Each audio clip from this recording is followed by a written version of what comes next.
Yo, what up, everybody? Welcome back.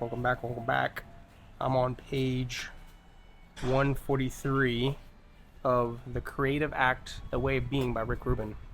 So, today, I read three inserts, about 20 pages. The first one talks about seeds. I'm just jump right into it. Hope you're having a wonderful Saturday, and this brightens it up a little bit more. I appreciate you guys' interest in the conversation, the people that are watching it and giving me feedback, so thank you so much. He talks about creating environments.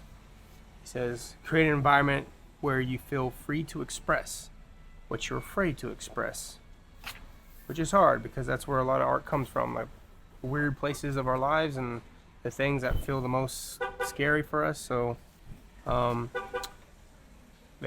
hear from great artists when they find that ability to express themselves, that a lot of times it's coming from those really scary places. So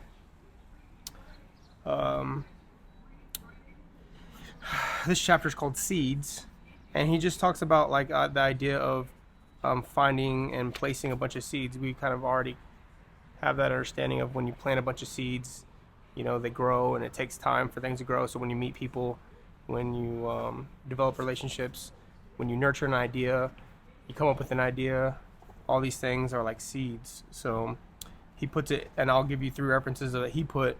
A seed for a song could be a phrase, a melody, a bass line, or a rhythmic feel. For a written piece, it could be a sentence, a character, sketch, a setting, a thesis, or a plot point. For structure, a shape, a material choice, a function, or the natural properties of a location. And for a business, it could be a common inconvenience, a societal need, a technical advancement, or a personal interest. He talked about collecting seeds is typically doesn't involve a tremendous amount of effort. It's more about receiving and transmission and noticing it. So that idea of just when you're wanting to achieve something, that you're sitting there paying attention to all the seeds that are coming your way. I think for me that relates to like when I'm in the mode of writing a movie, or and I'm thinking about a movie or thinking about an idea for a music video, and I know the direction that I'm gonna go. All of a sudden, I started noticing things in shows. I notice things in other people's work. I notice things on as I'm driving, billboards, conversations that are being had, movies that I'm watching, shows that I'm watching that have topics or books or you know things that are happening within other environmental, just things that are happening in the world around me that I'm paying attention to, and it's starting to become what I'm wanting it to become. Like I'm starting to notice that it's very similar to what I'm working on right now. He talks about one thing is to not pass over on a seed in the early development, and like dismissing something in the early stages, because it could end up being something that is like has a greater potential than we think. So don't cut off any particular idea when you're developing. Just write it down, collect it, and allow it to grow through time, or save certain ideas that you may come up with. In terms of writing, you could be writing, like for me, I'm writing something more in sci-fi, but if I come up with an idea for a drama or action sequence that has nothing to do with what I'm making currently, the idea of taking that thought and putting it in, journaling it and noting it and just keeping it, because you don't know where it's going to come from or where it's going to go maybe in the future. And that happens to me on other ideas. I'll have like ideas for shows that, as long as I jot it down, know what I want it to be, I slowly work on it, and it just keeps evolving through time. And that kind of leads into what he says next, which is like the work reveals itself as you go. So he talks about experimenting, and that's similar to what I was already saying, which was the idea of experimenting with those ideas and playing with them. I think the coolest thing about this chapter that I took away from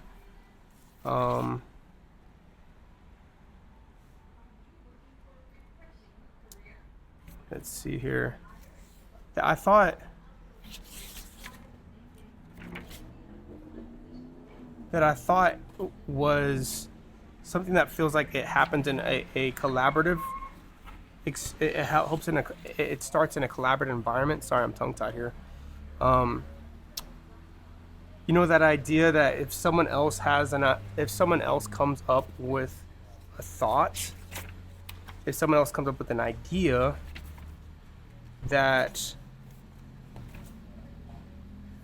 well, sorry, that's the next chapter. My apologies.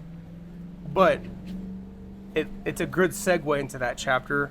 The idea of experimenting, just like taking things as far as they can go, and realizing that you're not really sure necessarily where an idea or a seed will go, and then until you actually play with it, and then that you need to experiment with it as long as you can until you actually feel the conclusion. Like we can't predict. He says we cannot predict where a seed will lead, or if it will take root. So remain open to the new and unknown. Begin with a question mark and embark on a journey of discovery. He does mention like not every seeds grow, but it may be there. But it may be there is a right time for each one. If a seed does not seem to be developing or responding, consider storing it rather than discarding it, which I thought is like another great tip for that. Again, if you come up with something, you can't fully develop it right now, don't throw it away, just keep it, and maybe it comes up later in life. You have really no idea when it will kind of like resurface again.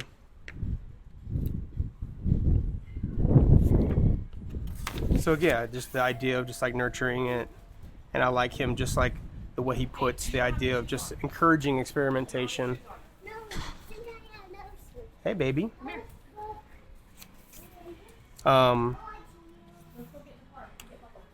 The chapter that I thought was that he follows up with it was really good, which is try everything, leading back to the idea of like experimenting. He does mention that this method becomes especially useful in group efforts. So I related to that more recently when he said this line: "It's best if the person who has the idea either demonstrates it or supervises the execution until it matches what they're suggesting. This will help avoid misunderstandings." So if I put that in direct relationship to stuff that I've done in group efforts or team efforts, you know, it's like when you start pitching ideas, Yeah, 1 second. You start pitching ideas to people, and you're like in a group effort, trying to come up with thoughts and ideas. Just double checking that. Oh, this is running. I'd hate to. Okay. Sorry. Your patience with me is like amazing.